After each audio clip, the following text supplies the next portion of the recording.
درآمدی gas ہو, جہاں پر L P جی ہو, petroleum مصنوعات ہو, سب کچھ مہنگا ہو رہا ہے. اوگرا نے آر این جی کی قیمتوں کو نوٹیفائی کیا. فروری کے مقابلے میں 148% آر این جی کی قیمت مہنگی ہو چکی ہے. بوجھ اٹھانا پڑے گا بجلی صارفین کو, گھریلو صارفین کو, صنعتی صارفین کو. پیٹرولیم مصنوعات ڈیلی بیسس پر مہنگی ہو رہی ہے. خطے میں پیٹرولیم مصنوعات کی قیمتوں میں وہ اضافہ نہیں ہو رہا. ایل پی جی کی بات کریں, اوگرا نے قیمت 241 روپے مقرر کر رکھی ہے, جبکہ مختلف شہروں میں ایل پی جی 500 روپے 450 روپے فی کلو گرام فروخت ہو رہی ہے. وجہ کیا ہے کہ حکومت نے ہاتھ کھڑے کر دیے کہ خزانے میں گنجائش نہیں ہے کہ کہیں پر سبسڈی دی جائے. مشکل وقت ہے, حکومت یہ بوجھ ابزور کر سکے. کہا جاتا ہے کہ معیشت کے اندر اتنا دم خم نہیں ہے کہ اس بوجھ کو اٹھائے. کیا وجہ کہ ہم اپنی معیشت کو اتنا پائیدار نہیں کر سکے جس کے نتیجے میں عوام پر یہ بوجھ منتقل نہ کریں اور پائیدار طریقے سے خوشحالی کی اور ترقی کی منازل ہم طے کر سکیں. مختلف ادوار کے اندر کوششیں ضرور ہوئیں لیکن اس کے رزلٹ نہیں مل پا رہے. کچھ سیکٹرز کے اوپر ہمارا انحصار ہے کہ ہم اپنی ایکسپورٹ بڑھائیں تاکہ زر مبادلہ کے ذخائر بڑھیں. ٹیکسٹائل ہے, لیدر ہے, سپورٹس ہے, لیکن 5-10 سالوں میں ہم ایک ہی جگہ پہ کھڑے ہیں. کبھی 20 ارب ڈالر, کبھی 22 ارب ڈالر, کبھی 18 ارب ڈالر, اس سے آگے نہیں بڑھ پا رہے. تو کیا اس کے علاوہ کوئی اور ایسے شعبے ہیں جہاں سے ہم اپنی ملک کی معیشت کو مستحکم کر سکتے ہیں, اپنی زر مبادلہ کے ذخائر کو مزید بڑھا سکتے ہیں, وہ ڈیجیٹل اکانومی کو کیسے ہم پروموٹ کر سکتے ہیں, آرٹیفیشل انٹیلیجنس کا کیسے استعمال کر سکتے ہیں, آئی ٹی ایکسپورٹ کو کیسے بڑھا سکتے ہیں؟ کیا وہاں پر پوٹینشل ہے؟ اگر ہے تو کیا پاکستان اس پوٹینشل کو اپنے سائز کے مطابق بھرپور طریقے سے کیا یوٹیلائز کر رہا ہے یا نہیں؟ جان صاحب, ہر شعبے کے اندر مشکلات ہیں, حکومت مشکل کے اندر ہے, اور اب حکومت نے طے کر لی کہ آئی ایم ایف کا پروگرام جاری ہے اور جو کہیں سے حکومت کو بوجھ اٹھانا پڑتا ہے وہاں پر منتقل کر دی جائے گا. تو خزانے میں گنجائش نہیں ہے. خزانہ بہتر ہوتا ہے آپ کی تگڑی معیشت سے. معیشت کو ہم بہتر نہیں کر پا رہے. کیا جو ہمارے روایتی شعبے ہیں جہاں سے ہم اپنے ایکسپورٹ کرتے ہیں, ٹیکسٹائل کا شعبہ, دیگر شعبوں ہوں, کیا ان کے علاوہ دیگر شعبوں کے اندر اتنا ایپیٹائٹ ہے کہ ہم اس کے اوپر توجہ دیں, یہ توجہ دے رہے ہیں جس سے ہم زر مبادلہ کما کر اپنی معیشت کو بہتر کر سکیں؟ سر, میں آپ کو ایک تھوڑا سا بیک گراؤنڈ دینا چاہتا ہوں. مینوفیکچرنگ ہو, ٹیکسٹائل ہو, یہ انڈسٹریز اپنی پیک پہ آئی ہوئی ہیں. اب ان کا جو چیپٹر 2 آ رہا ہے وہ ٹیکنالوجی سے آ رہا ہے. اوکے, ایسا نہیں ہے کہ مشین چینج ہو رہی ہے, اب مشین میں ٹیکنالوجی آ رہی ہے, رائٹ. سو پاکستان کا جو میں بالکل ایک پیوٹ پوائنٹ دیکھتا ہوں وہ یہ ہے اے آئی ٹیکنالوجی. اور جب آپ ان میں انویسٹمنٹ کریں گے تو آٹومیٹکلی جو آپ کے پرانے سیکٹرز ہیں ان میں ان کی ایڈوانٹیج جائے گی. آپ سے ٹیکنالوجی جائے گی, آپ سے امپلائمنٹ بڑھے گی, ٹیکس بڑھے گا, and overall economic unit تیار ہوگا. بٹ اس کو ٹھیک کرنے کے لیے کچھ چیزیں آپ کو یہاں پہ انڈرسٹینڈ کرنی پڑیں گی کہ ہم یوتھ کو کس طرح انگیج کریں گے, یوتھ کو کس طرح ایجوکیٹ کریں گے. The old way of education doesn't apply, اب اپلائی نہیں کرتا. ایک چھوٹا سا ایگزامپل دیتا ہوں. میں نیوز میں پڑھ رہا تھا کہ سی ایس ایس کی انٹری ایگزام میں لوگوں کی اپلیکیشن کم ہو گئی ہے. ایچ ایس سی کے ایک راؤنڈ ٹیبل میں مجھے پتا چلا کہ جی جو بچوں کی اپلیکیشنز ہیں کالجز میں وہ کم ہو رہی ہیں. اگر آپ اس میں ڈبل کلک کریں, چیک کریں کیوں ہو رہی ہیں, بیکاز آج ایک بچہ جا کے یوٹیوب سے بیسک کوڈنگ سیکھ سکتا ہے, اے آئی سیکھ سکتا ہے, اور فوراً فری لانسر لگ جاتا ہے, اور وہ اکانومی ہے چلا جاتا ہے. بٹ یہ اس کی اپنی محنت ہے, اسٹیٹ کا اس میں سے کوئی ہاتھ نہیں ہے. The state has to put on a thinking cap and see کہ جو ہمارا 70% یوتھ بل جو ہے اس کو کس طرح انگیج کریں کہ یہ جو 900 ملین فری لانسر لے کے آیا ہے اس میں سے ڈبل ہو اور انڈسٹری کو آگے امپیکٹ کریں. جو ہمارے یہاں فری لانسنگ کا کام کر رہے ہیں نوجوان, کیا ان کو اتنا معاوضہ ملتا ہے جتنا امریکن مارکیٹ میں ملتا ہے؟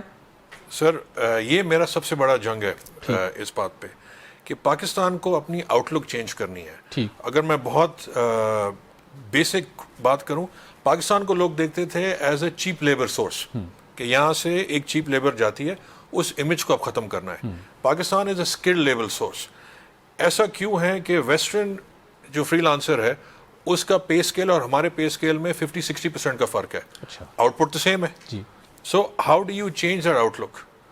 دا تھنگ از کہ اس میں اسٹیٹ کو اپنا ہاتھ ڈالنا پڑے گا, بچوں کو انہانس کرنا پڑے گا, ایجوکیٹ کرنا پڑے گا, اور انفراسٹرکچر اویلیبل کرنا پڑے گا. سو کیا جو آپ کا سوال ہے کہ اس وقت گیپ ہے, بالکل ہے, بٹ وہ گیپ ختم ہو سکتا ہے from an effort from the country and state. ٹھیک. اگر ہم بات کریں کہ امریکہ کے اندر ایک نوجوان کو جو فری لانسنگ کا کام کر رہا ہے اس کو کتنے ڈالر پر آر یا پر ڈے ملتے ہیں, اور پاکستان میں وہ کی ریشو کیا ہے؟ سر, میں آپ کو بیسک بتا دیتا ہوں, 50% کا فرق ہے. اچھا. اگر وہ گرافک ڈیزائنر ہو, پروگرامر ہو, ایوریج پہ اگر وہ $100 کما رہا ہے تو ہمارے جو بچے ہیں ان کو $50 سے $40 کے بیچ میں مل رہا ہے. 50% از اے بگ گیپ. رائٹ. تو اس کو حکومت کا کیا کام ہے, جو یہ گیپ ہے اس کو ہم کیسے کم کر سکتے ہیں؟ سر اور اپنی آؤٹ لک کو کیسے بہتر بنا سکتے ہیں؟ سر اس میں آئی تھنک جو میں پہلے بات کر رہا ہوں, ہمیں اپنے ایجوکیشن سسٹم کو پھر سے ری چیک کرنا ہے اچھا کہ ہم اے آئی ٹی ایجوکیشن کو کس طرح پلر بنائیں, بیکاز یہی ایک انڈسٹری ہے جو گرو کر رہی ہے اور دنیا میں اسی کی صرف ڈیمانڈ ہے, اور ہمارے پاس ایک یوتھ بلج پڑا ہوا ہے جو ان چیزوں کو پڑھ سکتا ہے, سیکھ سکتا ہے اور اپنی سروسز پاکستان بیٹھے ایکسپورٹ کر سکتا ہے. سو ایجوکیشن پہلے ٹھیک کرنی ہے, ایجوکیشن سسٹم کو ٹھیک کرنا ہے, اس کے بعد انفراسٹرکچر اویلیبل کرنا ہے ان کے لیے. اب ایسا تو نہیں ہو سکتا نا کہ اگر ایک بچہ جیلوں میں بیٹھا, ایگزامپل دے رہا ہوں, جیلوں میں بیٹھا اس کو انٹرنیٹ نہیں مل رہا, سیکھ تو اس نے لیا بٹ آؤٹ آف انٹرنیٹ وہ کیا کرے گا؟ سو یہ میرا ویو ہے اس پہ. رائٹ. اچھا سر, حکومت کی ایک کوشش ہے کہ 2030 تک ہم اپنی جو ایکسپورٹ ہیں اوور آل, جس کے اندر آئی ٹی بھی ہیں, جس کے اندر ٹیکسٹائل بھی ہے, جس کے اندر لیدر بھی ہے, جس کے اندر اسپورٹس بھی ہے, سرجیکل بھی ہیں, ہم اپنا جو موجودہ والیوم ہے 20-22 ارب ڈالر تک جاتا ہے کہ کچھ ایئرز میں ہم اس کو ڈبل کریں, ہم 50 ارب ڈالر تک لے کے جائیں. تو یہ جو مختلف ہمارے روایتی شعبے ہیں, کیا اسی کے اندر ان کو ٹیکنالوجی انیبل کر کے ہم اپنی ان کے آؤٹ پٹ بڑھا سکتے ہیں, یا آئی ٹی کے اندر آپ سمجھتے ہیں مزید اتنا بھی پوٹینشیل ہے کہ وہ جو 50 ارب ڈالر کا ہم نے ہدف حاصل کرنا ہے اس کی سپورٹ ہم جا سکتے ہیں؟ اے آئی کا استعمال ہے, کون سا ایسا طریقہ کار ہے جس سے ہم اپنی ایکسپورٹس کو ہر سال آنے والے دنوں میں بڑھا سکتے ہیں؟ سر اس کے دو جواب ہیں. ایک تو یہ ہے کہ ہمیں ٹریڈیشنل جو انڈسٹری ہے اس کو پالیسی کی سسٹینیبلٹی دینی ہے. ایز اے بزنس مین مجھے پتہ ہونا چاہیے کہ یار میری بجلی کا ریٹ یہی رہے گا, میرا ٹیکس ریٹ یہی رہے گا, میرے پاس اسٹیٹ سے یہ سپورٹ ملے گی تو میں انویسٹمنٹ اور آگے آرڈر بڑھاؤں گا, رائٹ. اس کے بعد ایک لیول تک وہ پالیسی سپورٹ چلے گی, اس کے بعد ایفیشنسی آئے گی تھرو ٹیکنالوجی سپورٹ. وہاں پہ ان بچوں کا کام آئے گا. They will come in and they will be that force multiplier کہ جی جو چیز $2 میں بنتی تھی ٹیکنالوجی اور آئی ٹی کے تھرو وہ $1.5 میں بن رہی ہے, تو آپ کی پرائس کمپیٹیو ہو جاتی ہے. بالکل ٹھیک, بالکل ٹھیک. تو اب اس سلسلے کے اندر آپ نے دیکھا کہ جو فیڈرل گورنمنٹ ہو, پروونشل گورنمنٹس ہو, وہاں پر کوئی اس ڈائریکشن میں, اس پیٹرن پر کوئی کام کر رہا ہے؟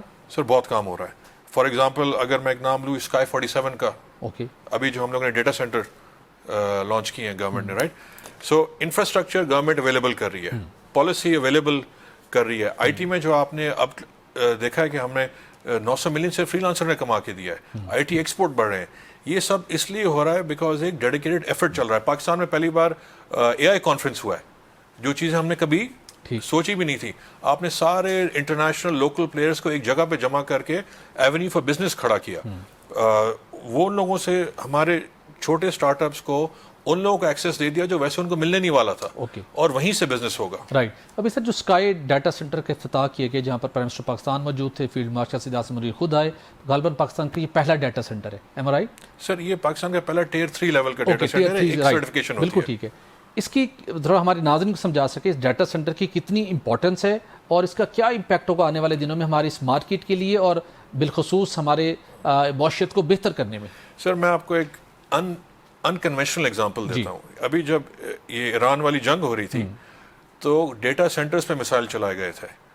ڈیٹا سینٹر کی یہ ویلیو ہے, اوکے, اٹ از کہ ایک جب جنگ ہو رہی ہے تو it was considered a strategic asset جس کو مارا گیا. ڈیٹا سینٹر از لائک ایک ساورن کنٹری کو ایک تھنکنگ کیپیسٹی دیتا ہے. ایک میں ایگزامپل دیتا ہوں, میں کہیں پہ انٹرویو میں بتا رہا تھا کہ آج ایز اے پاکستانی میرا ساورن یا جو میرا ڈیٹا ہے وہ بروکن ہے. نادرا کا الگ پڑا ہوا ہے, اسلام آباد کا الگ پڑا ہوا ہے, ڈرائیونگ لائسنس کا الگ پڑا ہوا ہے. یہ جو اسکائی 47 ہے, گورنمنٹ ڈیٹا کو پہلے ایک جگہ لے کر آئے گا, اس سے گورنمنٹ کے انالیسس بہتر ہوں گے, گورنمنٹ کی ڈیٹا پروسیسنگ بہتر ہوگی, اور ایز اے سٹیزن میرے لیے کام آسان ہوگا. اس کے بعد وہاں پہ ڈفرینٹ کمپنیز آ کے ان کی پروسیسنگ پاور یوز کرے گی کام بہتر کرنے کے لیے. سو یہ بندے کو بھی ہیلپ کرے گا, گورنمنٹ کو بھی ہیلپ کرے گا, اور بزنس کو بھی ہیلپ کرے گا. اور یہ صرف ایک نہیں ہوگا, ان کا لارجر پلان ہے 7 اور ڈیٹا سینٹر بنانا پاکستان میں. اچھا, I think if I know the number correctly, Pakistan میں ٹوٹل 31 ڈیٹا سینٹرز ہیں. اوکے, بٹ اگر میں آپ کو یو ایس کا نمبر بتاؤں جی, تو وہ 350 سے اوپر ہے. اور ٹیئر 3 کا آپ نے بتایا سر یہ پہلا ڈیٹا سینٹر ہے یہ؟ یس سر. اوکے. اچھا سر, میں ذرا یہ ضرور جاننا چاہوں گا, سولر انڈسٹری نے پاکستان کو بہت زیادہ اس پہ امپیکٹ کریٹ کیا ہے. حکومت پریشان ہے, انڈسٹریلسٹ ہوں, کمرشل صارفین ہوں, یہ گھریلو صارفین وہ تیزی کے ساتھ اس طرف بڑھ رہے ہیں. تو یہ سولر انڈسٹری پاکستان کی اکانومی کو سسٹینیبل کرنے میں اور جو ایک افورڈیبل اور سسٹینیبل بجلی کا کنسیپٹ ہے اس کا کتنا امپورٹنٹ رول ہے آنے والے دنوں میں؟ جس طرح کچھ پالیسیز آ رہی ہیں جو اس کو ڈسکریج کر رہی ہیں. نیٹ میٹنگ سے نیٹ بلنگ پہ چلے گئے, اس کے بعد بھی ڈفرینٹ ڈسکوز ان پہ ٹیکس لگانے کا رجحان سامنے آ رہا ہے. تو اس کو کیسے انٹیکٹ رکھا جا سکتا ہے کہ اس کے جو ڈیویڈینڈ ہے وہ مختلف سیکٹرز کو مل سکے؟ سر کور پرابلم یہ ہے کہ آپ ایک 21st سینچری ٹیکنالوجی کو 1980s کے پالیسی کے ویو سے دیکھ رہے ہو. اچھا. دنیا میں ایگزامپلز آئے ہیں جاپان کی, جرمنی کی. جاپان میں آپ کو پتہ ہے کہ لوگ پاور گھر سے گھر پاور شیئر کر رہے ہیں اپنی سولر کی. اچھا. پاور پلانٹ تب چلتا ہے جب بالکل ایکیوٹ پاور کی ریکوائرمنٹ ہو, ورنہ لوگوں کے گھروں پہ سولر چل رہے ہیں اور وہ ایک دوسرے کو بجلی ٹرانسفر کر رہے ہیں. انوائرمنٹ کو بھی امپیکٹ مل رہا ہے, پازیٹیو امپیکٹ, اور گورنمنٹ کی بھی کاسٹ ڈاؤن ہو رہی ہے. مجھے کسی نے نمبر بتایا تھا کہ اگر پاکستان کے ڈسکوز کو اوور ہال کرنا پڑے تو it is multi billion dollar exercise. اور ڈسکو تو اوور آل نہیں ہوتا. سولر ہیز پروون کہ, اور ہم واحد وہ ملک ہیں جس میں آلموسٹ 300+ سولر ڈیز ملتے ہیں. یہ کسی اور یورپ اور ملک میں ملتے بھی نہیں ہیں. اس کے اوپر پالیسی چینج کی ضرورت ہے. اس کو میرے ویو میں چوک نہیں کرنا چاہیے. اس کے اندر الاؤ کرنا چاہیے لوگوں کی پاور سیلنگ, پاور بائنگ. بالکل ٹھیک. اور اسی سے گورنمنٹ کا ایک تو آپ کا بل آف امپورٹ جو فیول کا آتا ہے فار پاور وہ ختم ہوگا. آپ اس کو ٹیکنالوجی سے انیبل کر کے you can turn it into small power producing assets.